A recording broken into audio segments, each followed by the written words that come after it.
I'd like to welcome you to the Construction Liaison Forum for plots A1 and A2 and surrounding area. Today I'm going to make some introductions.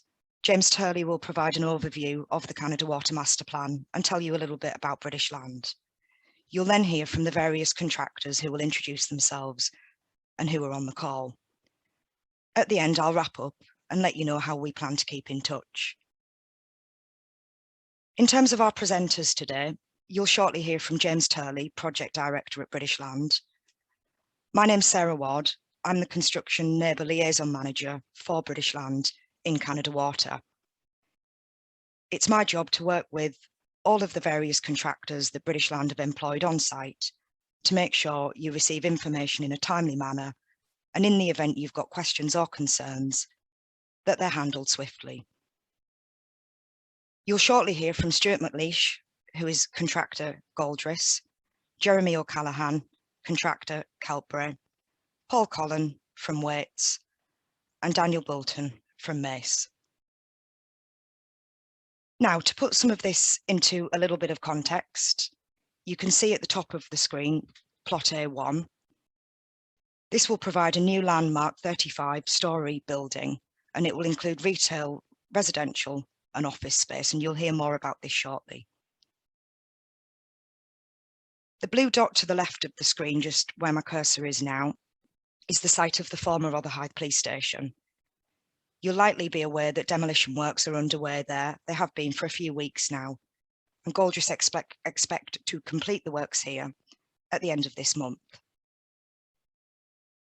And then to the right, where my cursor is now, where you can see the blue dot, that's the site of the former Tesco Petro filling station, and you'll likely be aware that that has now been all but demolished.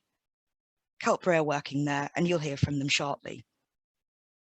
This is the site that plot A2 will be constructed on. It includes a new leisure centre for Southwark Council at ground and basement level, town centre retail, food outlets along a new high street, and workspace at the upper levels. You'll also hear shortly about the Hall route, which is close to the former police station. More on that to follow. I'd now like to talk a little bit about common working practices across the site. This will avoid all of the contractors present here repeating the same information. In terms of our site working hours, they're Monday to Friday, 8 AM until 6 PM, and on a Saturday, 8 till 2 PM, but there are no noisy works before 9 AM. Any works outside of these hours must be agreed in advance with Southwark Council, and we will communicate this locally. I also wanted to touch on environmental monitoring, which we know is of importance locally.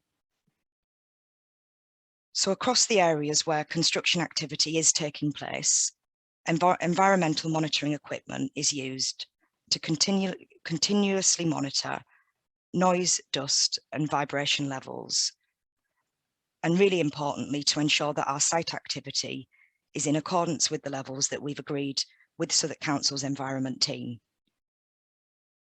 Noise, dust, and vibration monitors are installed across the site, and they take measurements in real time, 24/7. These monitors have trigger points, and what this means is the site team are alerted if noise, dust, or vibration comes close to exceeding the approved maximum levels that we've agreed with Southwark Council. They can then take action as soon as is practical to do so and investigate what mitigations may be needed in an event that this occurs.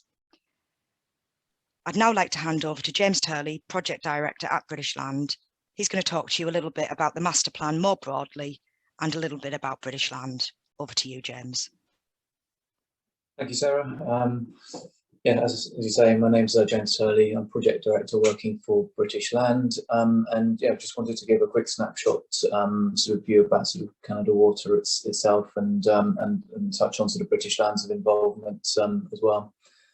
So the Canada Water Master Plan is the sort of the efforts of a number of years of sort of consultation and sort of design evolution, for which we sort of were granted sort of planning applications of last year in May of 2020. And ultimately, it's a sort of 53 acre sort of site that we're sort of seeking to develop over a sort of approximately a 10-year sort of period. This is being done in collaboration and partnership with Southwark Council. And this slide, I won't read it all out, but it gives us sort of a few of the stats of some of the deliverables that the master plan will deliver over time. I think some of the ones that sort of strike me really is the 12 acres of open space, which equates to about sort of 35% of the master plan being given back as sort of publicly accessible sort of open land. And new sort of streets, a new leisure centre, and sort of approximately sort of 1,200 new trees. So ultimately, we're seeking to provide something that is gives a lot back to the community, and is something that we can sort of look back on and with pride. So we go next slide, Sarah. Very briefly, to give a quick overview about sort of British Land. We are sort of a FTSE 100 sort of property company, so we're a large company, but I think that what that enables us to do is to provide sort of a number of sort of campuses which are a core part of our business model. And you can see from the slides here that there are a number of campuses or estates that sort of we've developed over time and retain a sort of long-term sort of interest in sort of both developing them and sort of maintaining them over time. So the picture there is a sort of Regent's Place up in Camden, but we also have sort of campuses over in Paddington and Broadgate as well. And Canada Water sort of fits very well with our sort of business model, and on a more sort of personal level, it's somewhere that's sort of exciting to be able to develop and sort of and bring forward over the coming years. So I think without further ado, I'm going to pass over to sort of Stuart from Galdris. Thank you very much, James. Stuart McLeish, I'm the project lead for Galdris, representing Galdris in all various projects at Canada Water. I'm just going to talk you through the demolition of the former Rotherhithe Police Station. Work started there in mid-May, where we started off by securing the site with 3-metre high timber hoardings. We also installed the environmental monitors that Sarah mentioned earlier.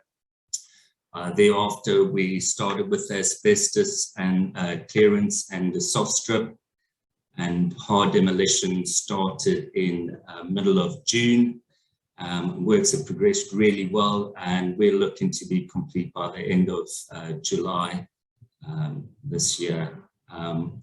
Once we've completed, we're going to prepare the area, and that area will be then handed over to the block contractors, which will utilise that area in the short term for site welfare facilities. Next slide, please, Sarah. So the images are on screen, just to give you an idea of some of the progress. You may notice on some of the excavators in the photos that there is a unit attached to them, which is called a pulverizer or a cruncher. That basically was key in selecting the means of demolition to ensure that we could stay within the environmental restrictions placed on us. So we use that equipment to ensure that we can crush the material, opposed to using a pneumatic breaker, which would then create a lot of noise and dust. Next slide, please, Sarah. So I'm going to give you an overview on progress on works that have been undertaken in the Surrey Quays Shopping Centre area. Work started in mid-November, where we started diverting existing services out of the footprint of plots A1 and A2. We also then started the installation of new infrastructure, which would look to serve the new plots. That was drainage, potable water, gas, and various comms and electrical ducting. We're due to be completed by the middle of November this year. So we've got up and coming works within Surrey Quays Road and Gilportis Way. At that junction, we'll be undertaking some signal reconfiguration works. That is required to facilitate works when plots A1 and A2 start. We're also looking to undertake works within late August, early September within Surrey Quays Road. That is to form a new loading bay, and we're constructing a new entrance into plot A1.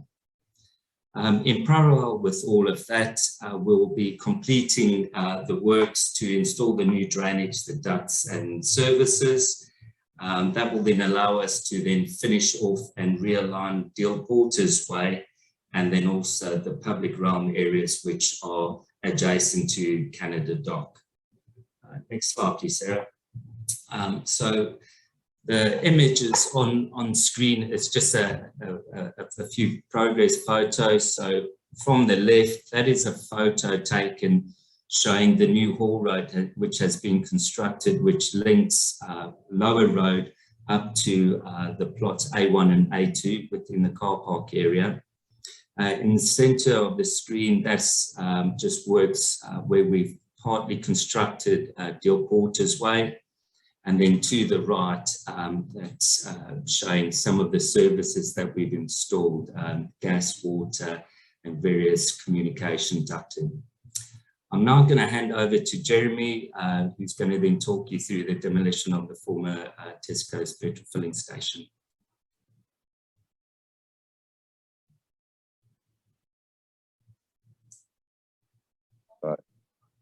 Good afternoon, my name is Jeremy O'Callaghan. I'm in charge of the demolition of the former petrol filling station and also the enabling works package for the A2 plot, which Daniel will talk about in a second as well.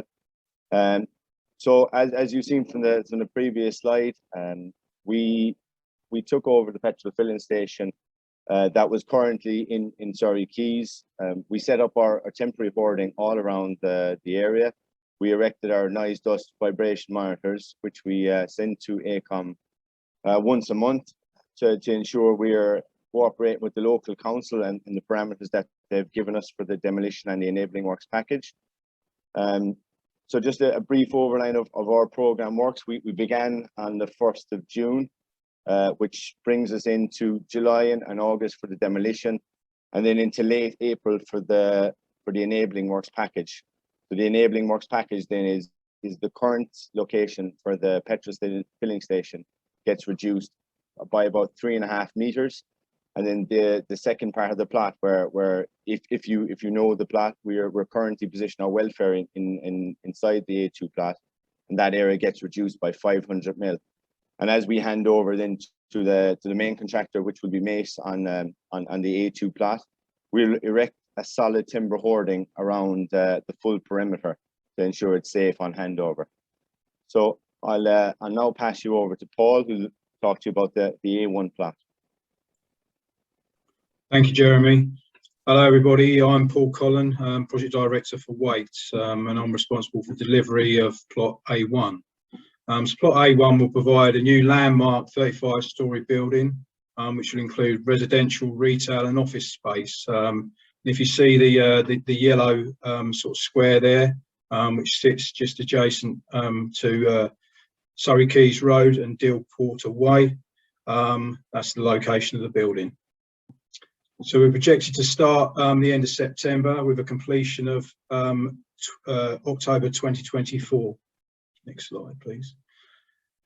Plot A1 includes 186 residential apartments over a 35-storey tower, which includes 178 homes for private sale and 8 homes for shared ownership. So that's the large tower you see on the right-hand side. There'll be 6 floors of self-contained commercial office space, which is the 6-storey building just at the bottom of the tower.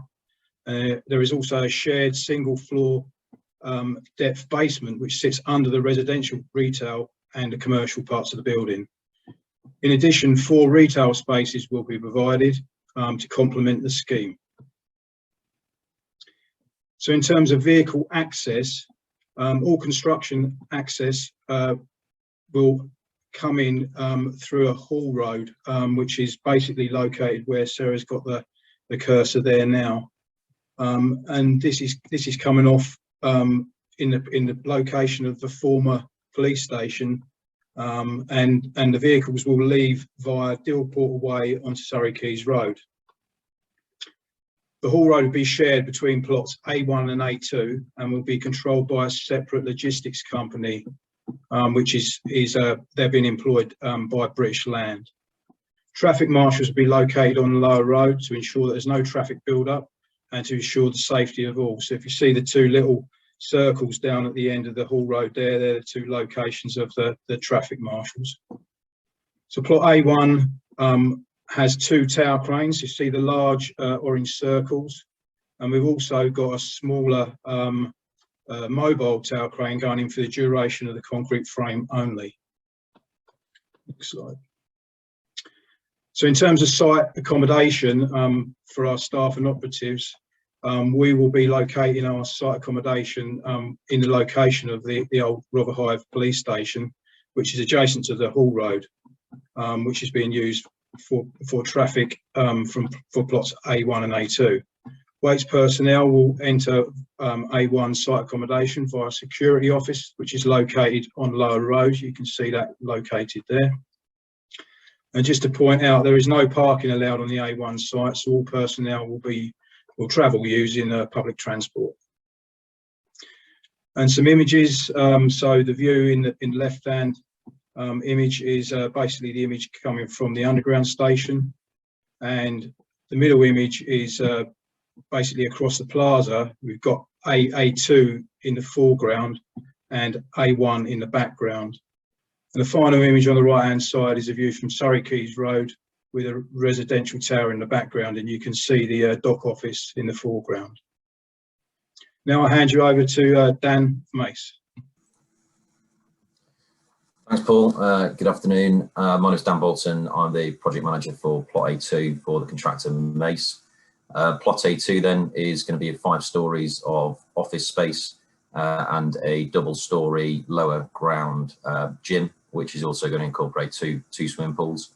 And there's also going to be some ground floor retail as well in the development. The current timeline is that we'll start on site in mid-September, slightly ahead of Waits, and we'll complete the project at the end of August 2024.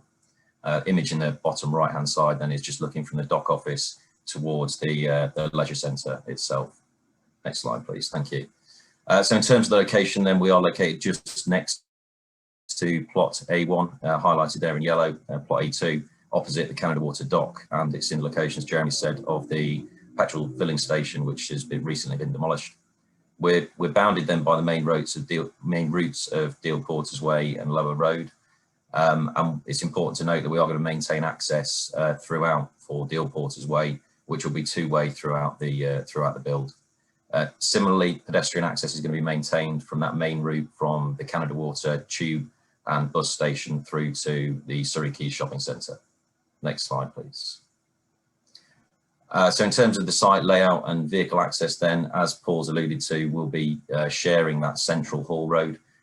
Vehicles will be entering from Lower Road, will be marshalled through into the plot A2 site itself, where there'll be a circular loop where vehicles will come out at the same entrance and then be managed back onto Deal Porters Way. Just a point here then that all the vehicles that we'll be bringing onto site will be members of the Fleet Operator Recognition Scheme, better known or more locally known as FORS, and the Construction Logistics and Community Standard. These two sort of standards, if you like, represent industry best practice in terms of vehicle movements when we're talking about construction vehicles in urban areas. In terms of the site personnel, pedestrian access then, similar to plot A1, all operatives will be utilising public transport, and they'll be primarily coming through the tube station, bus station, where they'll then be walking down the pedestrian route that's been constructed by Galdris to a crossing point to the site welfare access point, which is located and shown in blue on the plan in front of you. We're also going to have 3 tower cranes on site. The first of those will be going in early next year, and they'll be up for the duration of the build. It's again important to note on these oversailing radiuses, the blue circles, which denote the sort of radius of the tower cranes, will only be staying within British Land owned space, so we won't be oversailing any of the public land. I'll now hand you back to Sarah, who's going to round off the presentation. Brilliant. Thank you, Dan. I just wanted to wrap up and talk a little bit about jobs and training opportunities.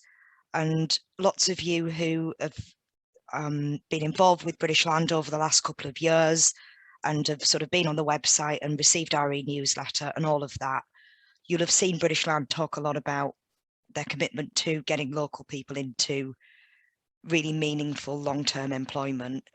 And for the means of this sort of conversation here, and more broadly, those opportunities start in the construction period. We expect that over 1,000 construction jobs will be generated by the master plan during a sort of circa 10-year build period, and that includes apprenticeships too. British Land hasn't had contractors on site for very long, but we did want to give you just a little bit of a feel for how this is going. So as it stands, we've got 3 Southwark residents who've taken on apprenticeships, and we've got 7 local people in total who are working on the site. And 5 of those have been employed for more than a period of 26 weeks, which is something we're really pleased about at this point in the project. If you are interested in registering to hear specifically about construction employment opportunities or employment more generally, the details are on the screen there. You can email or call us and just let us know that that is where your interest lies. Bringing our presentation this afternoon to a close, those who are near neighbours to the site do receive printed newsletters. We issued our first one in June. Very happy to hear feedback on that. We hope it was the right level of detail and that it was useful. We will be circulating these to local residents who are neighbours to our site every 2 to 3 months, and also looking at hosting forums of this nature every 2 to 3 months as well.